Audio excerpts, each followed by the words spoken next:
الحمد لله وحده والصلاة والسلام على من لا نبي بعده يا أيها الذين آمنوا اتقوا الله حق تقاته ولا تموتن إلا وأنتم مسلمون يا أيها الناس اتقوا ربكم الذي خلقكم من نفس واحدة وخلق منها زوجها وبث منهما رجالا كثيرا ونساء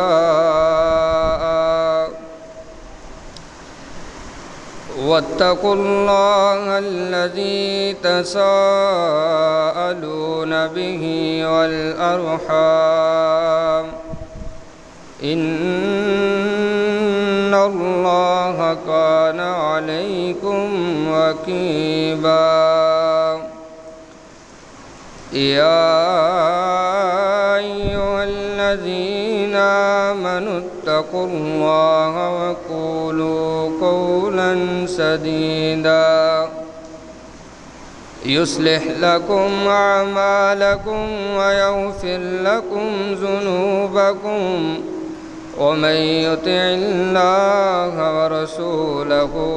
فقد فاز فوزا عظيما أما بعد فإن خير الحديث كتاب الله وخير الهدي هدي محمد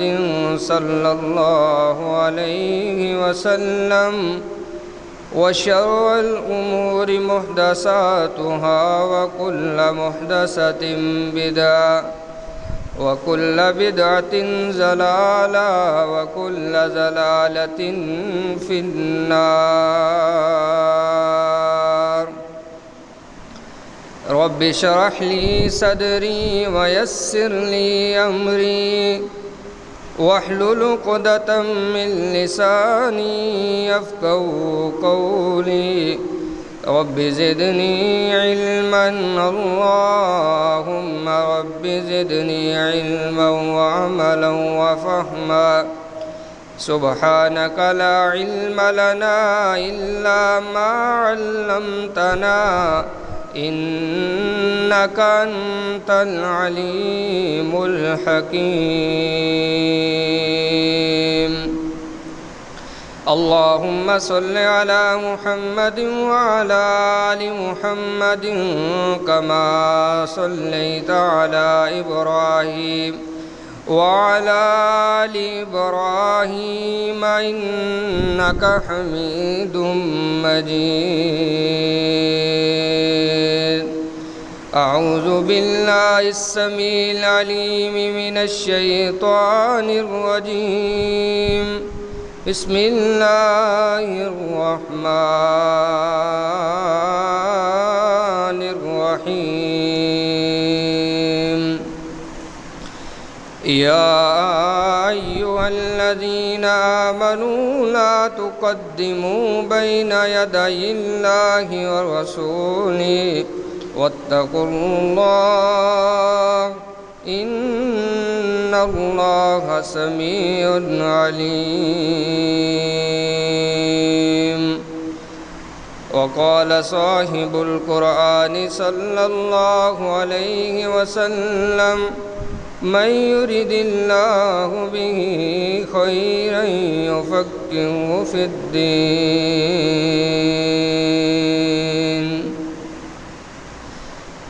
صدق الله وصدق رسوله النبي الأمي الكريم الأمين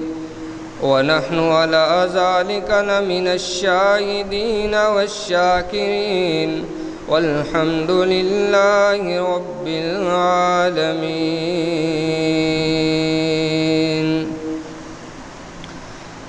شاہکار دست قدرت ہے جمال مصطفیٰ، چشم عالم نے نہیں دیکھی مثال مصطفیٰ۔ اللہ اللہ عظمت اصحاب آل مصطفیٰ، وہ تھے بدر مصطفیٰ اور یہ ہے ہلال مصطفیٰ۔ سر سے لے کر پاؤں تک، سر سے لے کر پاؤں تک تنویر ہی تنویر ہے، جیسے منہ سے بولتا قرآن وہ تقریر ہے۔ حسن مصطفیٰ کو دیکھ کر سوچتی ہے یہ دنیا، وہ مصور کیسا ہوگا جس کی بنائی یہ تصویر ہے۔ ہر قسم کی حمد و ثنا اللہ مالک العلام ذوالجلال والاکرام کے لیے ہے، جو ہم سب کا خالق مالک رازق داتا گنج بخش ہے، فعال لما یرید علی کل شیء قدیر کی طاقتوں کا مالک ہے۔ انگن لا تعداد بے حد و حساب درود و سلام امام الانبیاء والی بطحا حضرت محمد مصطفیٰ احمد مجتبیٰ صلی اللہ علیہ وآلہ وسلم کی ذات پاک کے لیے ہے، جو ساقی کوثر، شاف محشر، شفیع المذنبین اور رحمت للعالمین ہے۔ حضرات ذی وقار، سورہ حجرات کی پہلی آیت احباب کے سامنے تلاوت کرنے کی سعادت حاصل کی ہے۔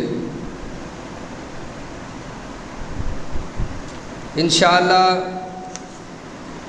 سورہ حجرات کے ہی متعلق چند گزارشات آپ کے پیش خدمت کرنا چاہتا ہوں۔ اللہ سے دعا ہے احکم الحاکمین مجھے شرح صدر کے ساتھ کتاب و سنت کے مطابق حق سچ بیان کرنے کی توفیق عنایت فرمائے، پھر ہم سب کو سنا کر اس پر کما حق کو ہو عمل پیرا ہونے کی توفیق عنایت فرمائے۔ عزیز دوستو، بھائیو، بزرگو، سورہ حجرات قرآن پاک کی ایک مدنی سورہ ہے، جو 26ویں سپارے کے اندر ہے۔ اللہ رب العالمین نے اس کا آغاز ایک پیغام سے دیا ہے، اور وہ بلکہ حکم سے دیا ہے، اور وہ حکم بھی اللہ نے مومنوں سے کیا ہے۔ الہ العالمین نے فرمایا کہ یا ایھا الذین آمنوا لا تقدموا بین یدی اللہ ورسولہ، کہ اے ایمان والو، تم اللہ اور اس کے رسول سے آگے نہ بڑھو، اللہ سے ڈرتے رہو، بے شک اللہ خوب سننے والا اور جاننے والا ہے۔ اس آیت کا مطلب بڑا واضح ہے، اس کا مفہوم کہ ایمان والو، جب بھی تمہیں اللہ اور اس کا رسول کوئی فیصلہ دینے لگتے ہیں، غور سے ان کی بات کو سنیے، ان کے فرمان کو سنیے، ان کے فیصلے کو سماعت کیجیے۔ چاتر اور چلاک بننے کی کوشش نہ کیجیے، اور ان کے الفاظ سے پہلے اپنے منہ سے الفاظ نہ نکالیے، ان کے حکم کو مانیے، سر تسلیم خم کیجیے، آگے نہ بڑھیے۔ پھر جو حکم آ جاتا ہے اللہ اور اس کے رسول علیہ الصلاۃ والسلام کی طرف سے، اس کو اپنے ماتھے کا جھومر بناؤ، سر کا تاج بناؤ، آنکھوں کا نور بناؤ، دل کا سرور بناؤ، اور اس پر کما حقہ عمل پیرا ہو کر کے دکھاؤ۔ یہ اللہ نے مومنوں سے ایک مطالبہ کیا ہے کہ میرے رسول سے آگے نہ بڑھو۔ ایک صحابی رسول صلی اللہ علیہ وسلم اللہ کے حبیب علیہ الصلوۃ والسلام کے پاس آئے اور پوچھا کہ مجھے بنیادی چیزوں کے بارے میں اسلام کے متعلق بتلا دیجئے۔ آپ نے بتلایا اللہ کے ساتھ شریک نہ ٹھہراؤ، 5 نمازیں ادا کرو، زکوٰۃ ادا کرو، بنیادی مسائل جو 2-4 تھے ان کو بیان فرمایا۔ اب وہ جاتے جاتے ایک بات کہتا جاتا ہے، واللہ لا ازید ھذا ولا انقص ھذا، کہ میں اللہ کی قسم اٹھاتا ہوں کہ میرے محبوب صلی اللہ علیہ وسلم جو آپ نے فرما دیا ہے، نہ میں اس میں کبھی اضافہ کروں گا، نہ میں اس میں کبھی کمی آنے دوں گا، ایسے ہی کرتا چلا جاؤں گا، ایسے ہی زندگی بسر کروں گا جو احکام آپ نے مجھے بتلا دیے ہیں۔ رب کے حبیب علیہ الصلوۃ والسلام نے فرمایا، او کائنات کے لوگوں،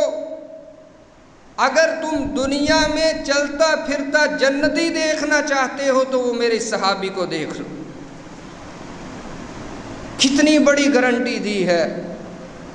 رب کے حبیب علیہ الصلوۃ والسلام نے کہ جو دنیا میں چلتا پھرتا جنتی دیکھنا چاہتا ہے وہ اس کو دیکھ لے۔ اس نے اتنی بڑی بات کی ہے کہ جو اللہ کو بھی اتنی پسند ہے، اللہ کے حبیب کو بھی پسند ہے۔ وہ بات کیا ہے، وہ پیغام کیا ہے جو ہر مسلمان کو ملحوظ خاطر رکھنا چاہیے؟ وہ یہ ہے کہ جو آپ نے فرما دیا، جو آپ دین لے کر کے آئے ہیں، میں حد الوسعت کوشش کروں گا، ہر ممکنہ کوشش کروں گا کہ اس کے اندر نہ کمی آنے دوں، نہ زیادتی کروں اپنی طرف سے۔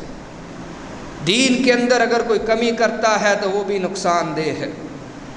اگر کوئی زیادتی کرتا ہے چاہے دین کے نام پہ کرے، اگر اللہ کے حبیب علیہ الصلوۃ والسلام نے وہ نہیں بتایا، نہیں فرمایا، تو یقیناً وہ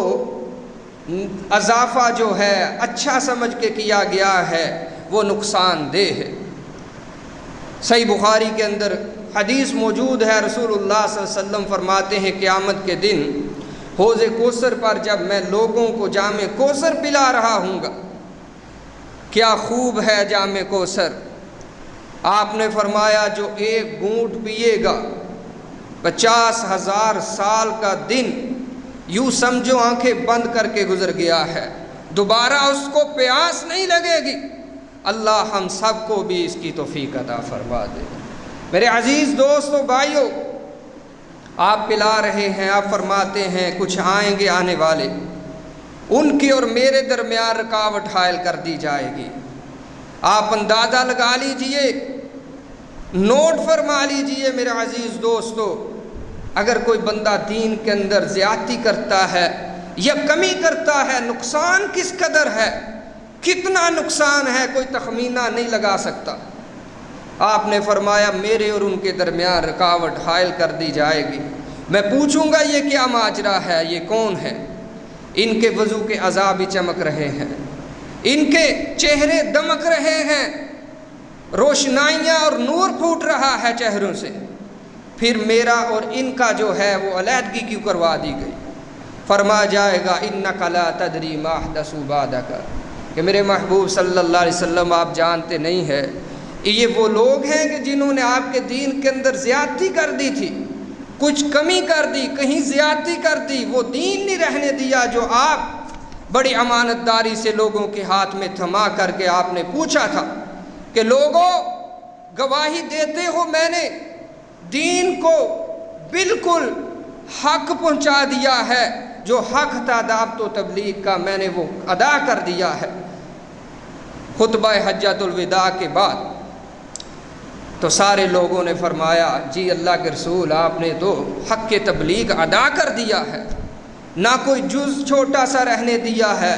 نہ کوئی تفصیلاً کوئی بات رہنے دی ہے، جو اللہ کی طرف سے آپ کو حکم آتا گیا ہے آپ نے کما حق کو ہو اس کو پورا فرما دیا ہے۔ پھر آپ نے فرمایا اللہم اشہد، اے اللہ، اے آسمان کے خالق و مالک تو بھی گواہ ہو جا،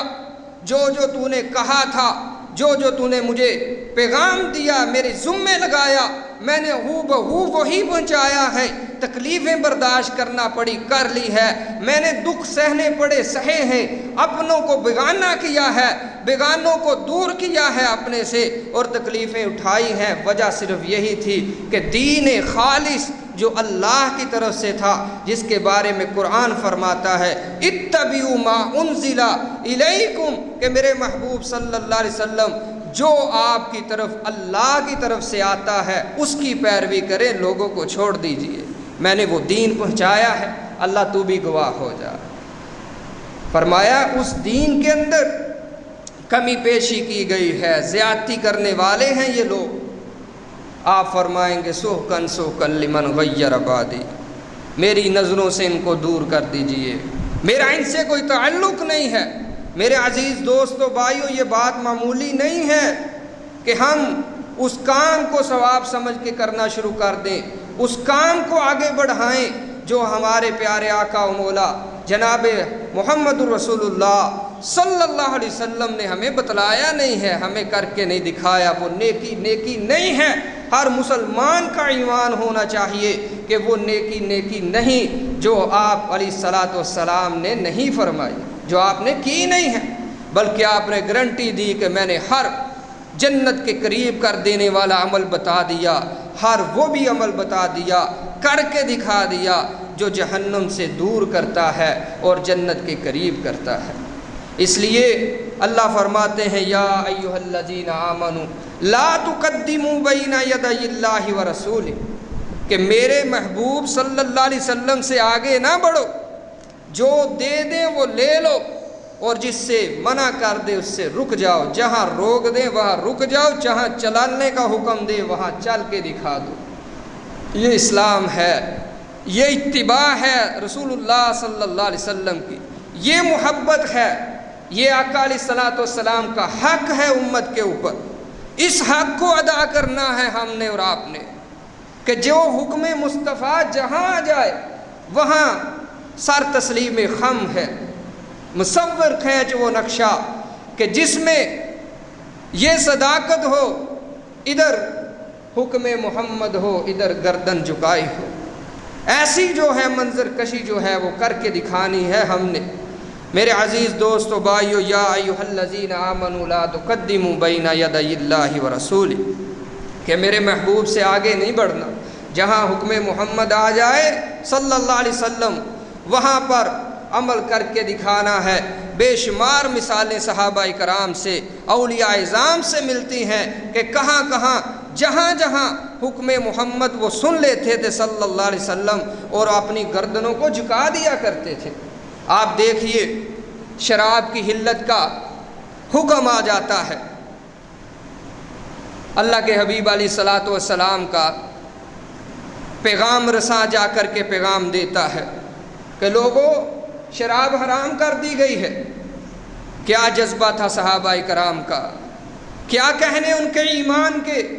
ایسے ہی نہیں اللہ نے فرما دیا کہ فَإِنْ آمَنُوا بِمِثْلِ مَا آمَنْتُمْ بِهِ فَقَدِ اهْتَدَوْا، کہ ان جیسا ایمان لے کر کے آؤ۔ دیکھو ان کا ایمان کیسا تھا۔ صحابہ کرام کے ہاں حکم آتا ہے، احادیث میں آتا ہے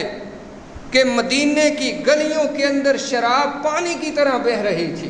جیسے آسمان سے کرم کی برکھا برسی ہو، پانی گلیوں میں آتا ہے، ویسے مدینے کی گلیوں میں شراب گرا دی گئی تھی۔ اور یہی نہیں ہے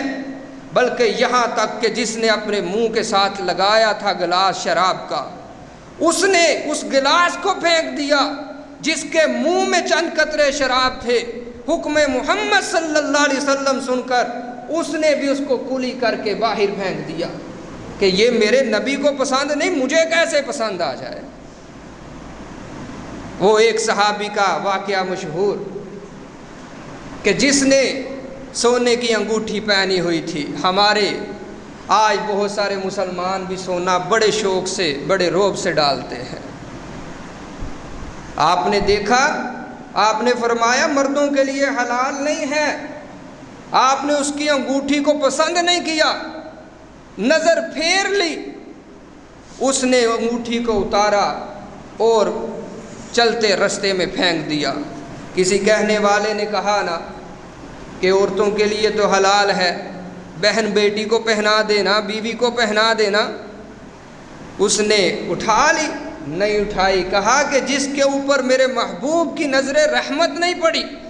جس کو آپ نے پسند نہیں کیا، میں اس چیز کو کیسے اپنے گھر لے کر کے جاؤں؟ رحمت خدا بندی روٹھ جائے گی مجھ سے. مجھے اللہ کا فضل چاہیے،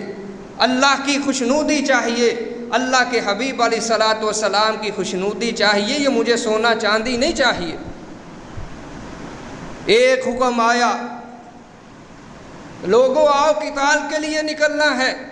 رحمت عالم صلی اللہ علیہ وسلم نے مسجد نبوی میں فرما دیا ہے کہ آؤ قتال کے لیے، جہاد کے لیے. حضرت حنظلہ رضی اللہ تعالی عنہ، ابھی پہلی ہی رات ہے شادی کی. اللہ اکبر، حکم رسول صلی اللہ علیہ وسلم سنتے ہیں، فوراً نکل آتے ہیں گھر سے. ایسا ایمان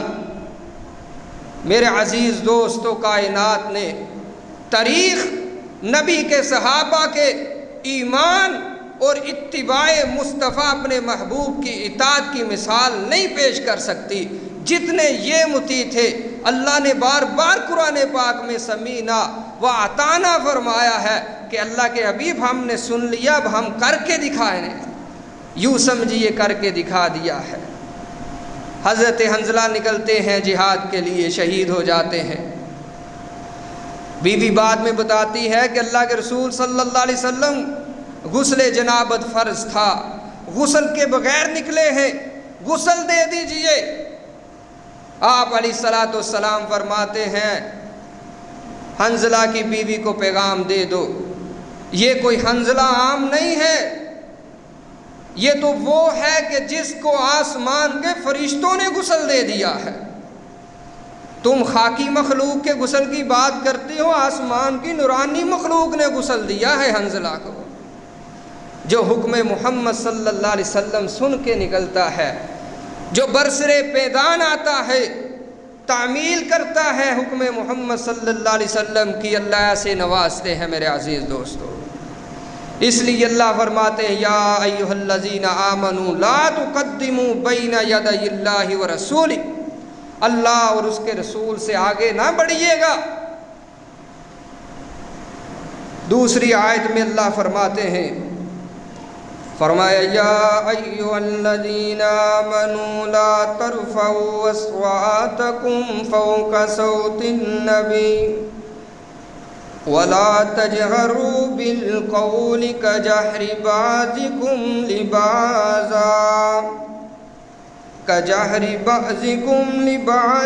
أن تحبط أعمالكم وأنتم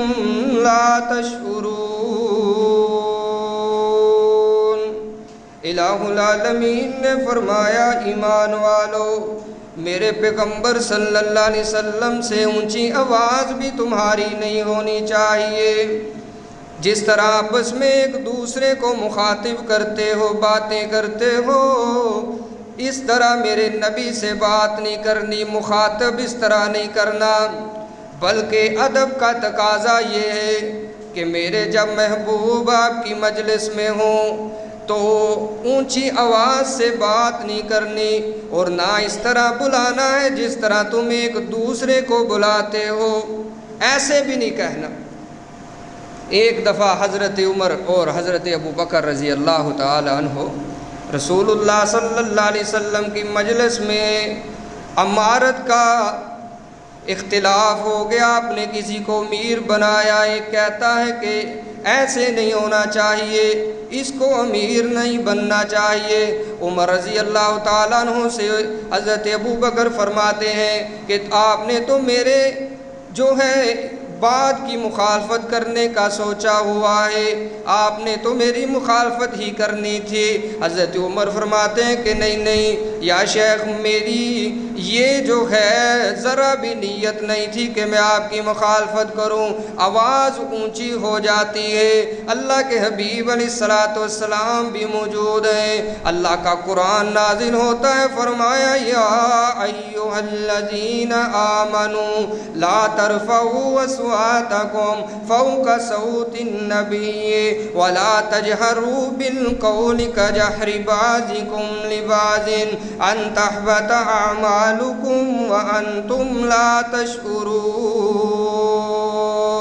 الہ العالمین نے قرآن نازل فرمایا میرے محبوب صلی اللہ علیہ وسلم ایمان والوں کو آرڈر کر دیجئے نا، حکم ارشاد فرما دیجئے، جس طرح یہ آپس کی مجلسوں میں بیٹھ کر اونچی باتیں کرتے ہیں، آپ کی مجلس میں ایسی اونچی آواز سے بات نہ کرے۔ الہ العالمین اگر کر دیں گے تو پھر کیا ہوگا؟ فرمایا ان تحبط اعمالکم،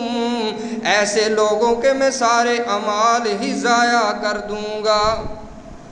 اعمال سارے ضائع، وانتم لا تشعرون، ان کو پتہ بھی نہیں چلنے دوں گا۔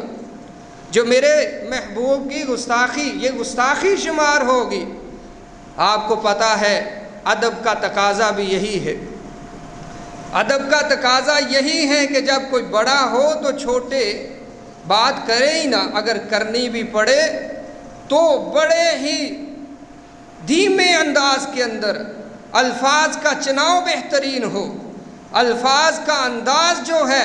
وہ بھی، لہجہ بھی بڑا پرسکون اور پرامن ہونا چاہیے۔ یہ رسول اللہ صلی اللہ علیہ وسلم کے ادب کا تقاضا ہے۔ آپ کو پتہ ہے باپ کا بھی ادب کا ایک تقاضا ہوتا ہے، اولاد باپ کے سامنے اونچی آواز سے بات نہیں کر سکتی، کرے گی تو گستاخ ٹھہرے گی۔ اگر شاگرد اپنے استاد کے سامنے بآواز بلند گفتگو کرتا ہے تو کہتے ہیں کہ بھائی تمہیں کیا ہو گیا، استاد جی موجود ہیں، تم اتنی اونچی بول رہے ہو۔ ایک چھوٹا افسر بڑے افسر کے سامنے ہاتھ باندھے اور بڑے دھیمے لہجے میں بولتا ہے، یہ تو پھر آمینہ کے لال ہیں، یہ تو ساقی کوثر ہیں، شافع محشر ہیں، شفیع المذنبین ہیں، رحمت للعالمین ہیں۔ ان کا ادب، ان کا احترام، اس کے تو کیا کہنے ہیں، یہ تو سب سے زیادہ ضروری ہے۔ باپ کے سامنے اگر کوئی اونچی بولے، کسی وجہ سے اعمال ضائع ہونے کا خطرہ بھی ہے، نہیں بھی ہو سکتے، کیونکہ اللہ نے حکم نہیں ارشاد فرمایا۔ اگر شاگرد استاد کے سامنے بولتا ہے اونچی، اعمال ضائع ہونے کا خطرہ نہیں ہے۔ افسر جو ہے بڑے کے سامنے اگر بولتا ہے اونچی تو اعمال ضائع ہونے کا خطرہ نہیں ہے۔ لیکن جو میرے محمد صلی اللہ علیہ وسلم کے سامنے بآواز بلند کچھ بولے گا، اللہ فرماتے ہیں ان تحبط اعمالکم، اعمال ضائع کر کے رکھ دوں گا۔ پھر آپ شخصیات تو دیکھیں، کون سی شخصیات ہیں؟ ایک حضرت ابوبکر صدیق ہے رضی اللہ تعالی عنہ، ایک عمر فاروق ہے کہ جن کے متعلق یہ آیت نازل ہو گئی۔ تو پھر عام لوگ، عام بزرگ، عام پیر جو ہیں، عام بڑے لوگ جو ہیں، اگر وہ بھی کہیں اللہ کے رسول صلی اللہ علیہ وسلم کے حکم کے خلاف فیصلہ دے دیں تو یقیناً یہ بھی گستاخی ہے، اس کو بھی چھوڑنا پڑے گا۔ بہت ساری مثالیں ایسی ہیں صحابہ کرام کی، اگر کوئی فیصلہ دینا ہوتا، کوئی بھی فیصلہ دینا ہوتا، خلفائے راشدین کی بات کر رہا ہوں، فیصلہ دے ڈالتے، کوئی ادنا صحابی، کوئی ادنا انسان آ کر کے کہتا نا کہ حضرت آپ نے اس مسئلے میں یہ فیصلہ دیا ہے، حالانکہ اللہ کے حبیب علیہ السلام کا ارشاد گرامی آپ کا فیصلہ اس بات میں یہ تھا، سار تسلیم خم کرتے تھے، شکریہ ادا کرتے تھے، اور شکر اللہ کا بھی ادا کرتے تھے کہ الہ العالمین تو نے ہمیں موقع فراہم کیا ہے کہ ہم تیرے رسول کی سنت پر عمل پیرا ہو سکے ہیں۔ یہی اللہ چاہتے ہیں کہ ہر مسلمان کا کردار، افکار، نظریات، عقیدہ ہونا چاہیے کہ جہاں بھی حکم محمد صلی اللہ علیہ وسلم آ جائے وہاں سر تسلیم خم کر دینا چاہیے۔ اگر نہیں کرتے تو ان تحبط اعمالکم۔ ایک جگہ پر اللہ نے فرمایا، میرے نبی صلی اللہ علیہ وسلم کے فیصلے کی ویلیو چیک کیجئے، قرآن بار بار کہتا ہے، فرمایا فَلَا وَرَبِّكَ لَا يُؤْمِنُونَ حَتَّى يُحَكِّمُوكَ فِي مَا شَجَرَ بَيْنَهُمْ ثُمَّ لَا يَجِدُوا فِي أَنفُسِهِمْ حَرَجًا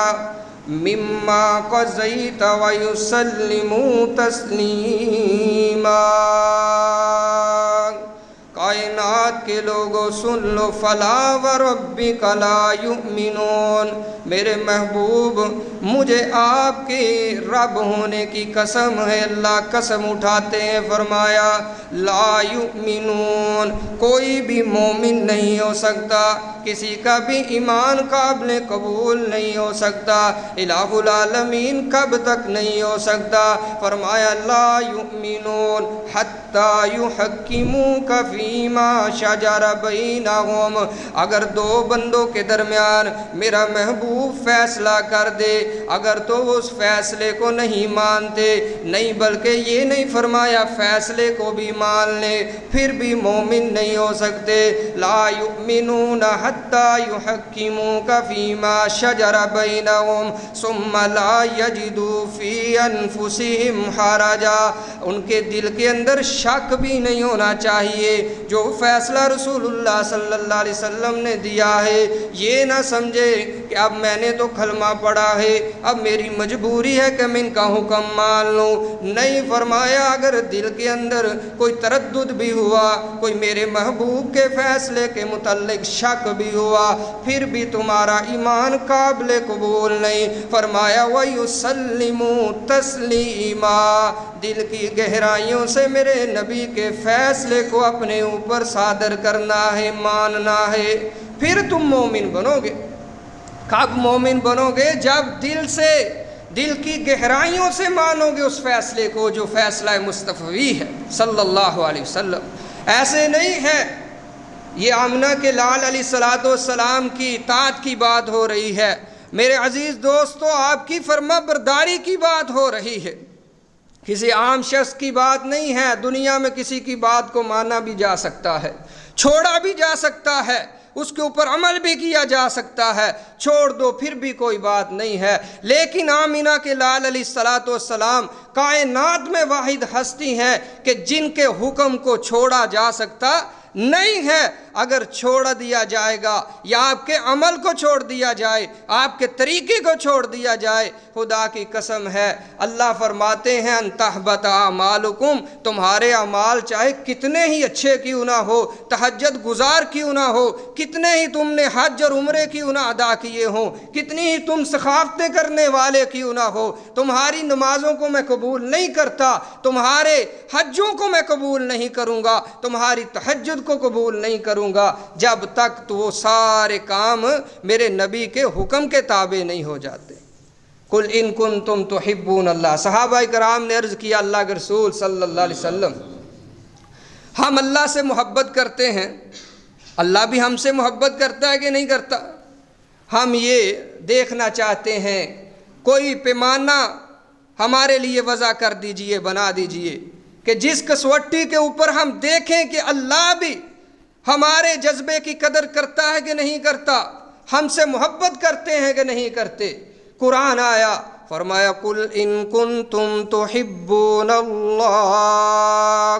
فاتبعونی یحببکم اللہ ویغفر لکم ذنوبکم واللہ غفور رحیم۔ الہ العالمین نے فرمایا میرے محبوب صلی اللہ علیہ وسلم یہ جو آپ سے پوچھنے آئے ہیں اللہ ہم سے محبت کرتا ہے کہ نہیں کرتا، ہم دیکھنا چاہتے ہیں۔ فرمایا فاتبعونی، ان سے کہہ دیجئے تمہارے دعووں سے کیا ہوتا ہے، اگر اللہ سے محبت کے معاملے میں سچے ہو فاتبعونی، پھر میں محمد کریم صلی اللہ علیہ وسلم کی پیروی کرو، میری اطاعت اطاعت کرو، جتنے میری اطاعت میں سچے ہوں گے، جس قدر تمہارا جذبہ زیادہ ہوگا اس قدر اللہ تم سے محبت زیادہ کریں گے۔ وَيَغْفِرْ لَكُمْ ذُنُوبَكُمْ، اللہ تمہارے سارے گناہوں کو بھی معاف فرما دیں گے، اور یہی بس نہیں ہے، اللہ تم سے راضی ہو جائیں گے۔ وَاللَّهُ غَفُورٌ رَحِيمٌ، اللہ تو بخشنے کے لیے ہی بیٹھے ہیں، اللہ تو معاف کرنے کے لیے بیٹھے ہیں۔ اس کے اندر اللہ واضح پیغام دینا چاہتے ہیں، اللہ معاف کس کو کرتا ہے، اللہ بخشتا کس کو ہے؟ جو بندہ اللہ کے حبیب علیہ السلام کی اطاعت کرتا ہے، جو اللہ کے نبی کی اطاعت، چلتے پھرتے اٹھتے بیٹھتے آتے جاتے اپنی خوشی کے ایام میں غمی کے ایام کو گزارتا ہے، تو کس طرح آقا علیہ السلام کی خوشی کو دیکھتا ہے، آپ کی غمی کو دیکھتا ہے، آپ کے لمحات حالات کو دیکھتا ہے کہ آقا علیہ السلام نے یہ معاملہ فرمایا تھا تو کس طرح کیا تھا، آپ کے اخلاق کو، آپ کے جو ہے ساری زندگی کے لین دین کو دیکھتا ہے، جس کے بارے میں اللہ کا قرآن فرماتا ہے، فرمایا لَقَدْ كَانَ لَكُمْ فِي رَسُولِ اللَّهِ أُسْوَةٌ حَسَنَةٌ لِمَنْ كَانَ يَرْجُو اللَّهَ وَالْيَوْمَ الْآخِرَ وَذَكَرَ اللَّهَ كَثِيرًا۔ الہ العالمین نے فرمایا کائنات کے لوگوں، آؤ میں تمہیں ایک حکم دینا چاہتا ہوں۔ حکم کن کے لیے ہے؟ جو ایمان کے دعوے میں سچے ہیں۔ لَقَدْ كَانَ لَكُمْ فِي رَسُولِ اللَّهِ أُسْوَةٌ حَسَنَةٌ، میرے محبوب صلی اللہ علیہ وسلم کی زندگی تمہارے لیے بہترین نمونہ ہے، میرے پیغمبر کا اٹھنا بیٹھنا تمہارے لیے نمونہ، میرے پیغمبر کا کھانا پینا تمہارے لیے نمونہ، میرے پیغمبر کا شادی کرنا تمہارے لیے نمونہ، میرے پیغمبر کے غمی کے حالات دیکھو وہ تمہارے لیے نمونہ، میرے نبی کا کاروبار کرنا تمہارے لیے نمونہ ہے۔ کس کے لیے؟ فرمایا لمن کانا یرجو اللہ والیوم الآخر، ہر ایک کو ٹینشن لینے کی ضرورت نہیں، اس معاملے میں ٹینشن وہی لے جو اللہ کے اوپر ایمان رکھتا ہے، قیامت کے دن کے اوپر ایمان رکھتا ہے، صرف اور صرف اس کو اپنانا ہوگا، اس کے لیے ضروری ہے۔ میرے نبی کی زندگی کو رول ماڈل بنانا اس کے لیے ضروری ہے، ہر ایک کے لیے نہیں ہے، اور ہر ایک تو ماشاءاللہ ٹینشن بھی نہیں لیتا۔ ہمارے حالات جو چل رہے ہیں، کتنے لوگ ہیں کہ جو اپنا جو اٹھنا بیٹھنا ہے، چلنا پھرنا ہے، اپنی وضع قطع ہے، اپنے معاملات ہیں، دین کی تو بات ہی دور ہے۔ کتنے لوگ ہیں کہ جو دیکھتے ہیں کہ پیغمبر علیہ السلام نے اس معاملے میں کیا فرمایا، ذرا سا مسئلہ بن جائے، دنیاوی کوئی وکیل تلاش کرتا ہے، کوئی ڈاکٹر تلاش کرتا ہے، کوئی سیانہ تلاش کرتا ہے کہ یہ مسئلہ آ گیا ہے، اب ہم نے اس سے نکلنا ہے، کس طرح نجات پا سکتے ہیں۔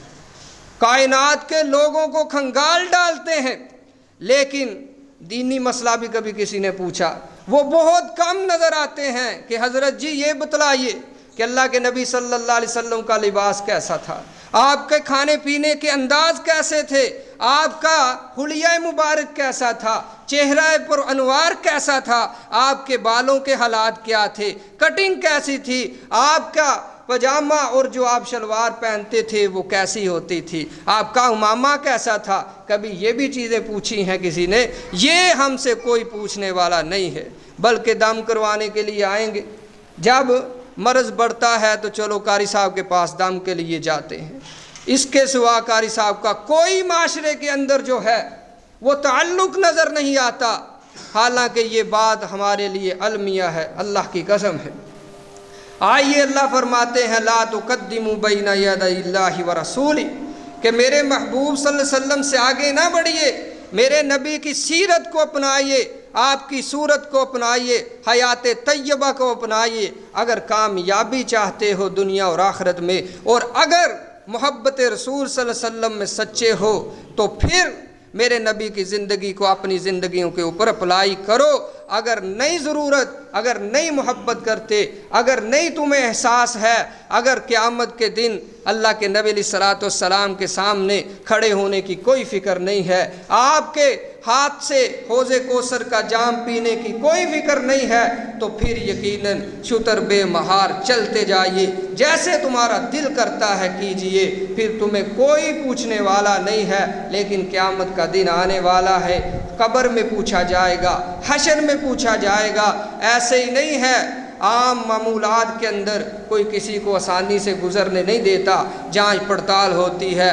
پوچھ گچھ ہوتی ہے، سارا کچھ کرتے ہیں، پھر معمولی ادارے کے اندر داخلہ ملتا ہے، جانے دیتے ہیں۔ اسلام کے اندر اگر ہم داخل ہوئے ہیں تو اس کے لیے بھی اگر آج ہماری رسی کو ڈھیل ملی ہے تو یقیناً یہ اللہ کا ہمارے اوپر کرم فضل ہے، احسان ہے کہ وہ ہمیں مہلت دیتا ہے کہ اسلام کے اندر داخل ہو جائیے۔ آمنوا ادخلوا فی السلم کافہ، پاؤں کے ناخنوں سے لے کر سر کے بالوں تک تمہارا ایک ایک جو ہے لو جو ہے وہ اسلام کے لیے وقف ہونی چاہیے، اسلام کے تابع ہو جانی چاہیے۔ محبت نہیں ہے مصطفیٰ سے جسے نہ رحمت نہ بخشش خدا کی اسے، وہ دیوانہ کدھر جائے گا جو رسول اللہ صلی اللہ علیہ وسلم کے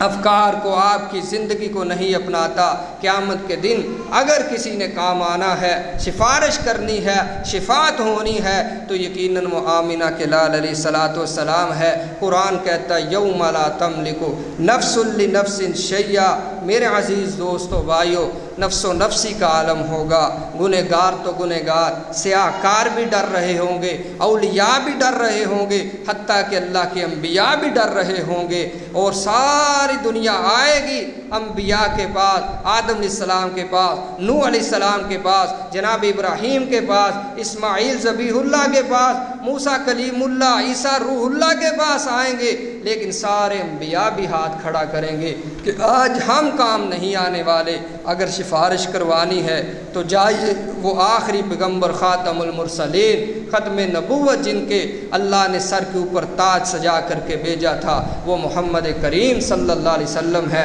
انہی کے پاس جائیے، انہی کے سامنے اپنا مدعا پیش کیجئے، وہی آج سفارش کریں گے۔ یہ اختیار اللہ نے ان کو دیا ہے، تو ہم ان کے امتی ہیں، یقیناً امتی ہونے کا حق ادا کیجئے۔ ہمارے چلنے پھرنے سے، اٹھنے بیٹھنے سے، لین دین کے معاملات سے، خوشی غمی کے اندر ہمیں نظر آنا چاہیے، لوگوں کو نظر آنا چاہیے کہ یہ امت محمدیہ صلی اللہ علیہ وسلم کا ایک فرد چل رہا ہے۔ اگر آپ سے کوئی پوچھے بھائی یہ کام تو نے کیوں کیا ہے، تو بتایا جائے کہ بھائی یہ میرے رسول صلی اللہ علیہ وسلم کی سنت ہے، جن کا میں نے کلمہ پڑھا ہے ان کا یہ اخلاق تھا، ان کا یہ کردار تھا۔ آئیے اللہ کے لیے ہم انہی کے لیے جئیں، انہی کے لیے ہمارا مرنا ہو، اور انہی کے ساتھ کل قیامت کو ہمارا انجام ہو۔ اللہ سے دعا ہے، سورہ حجرات کی صرف 2 آیتیں آج ہماری مکمل ہو سکی ہیں، انشاءاللہ بڑی ہی پیاری صورت، بہت سارے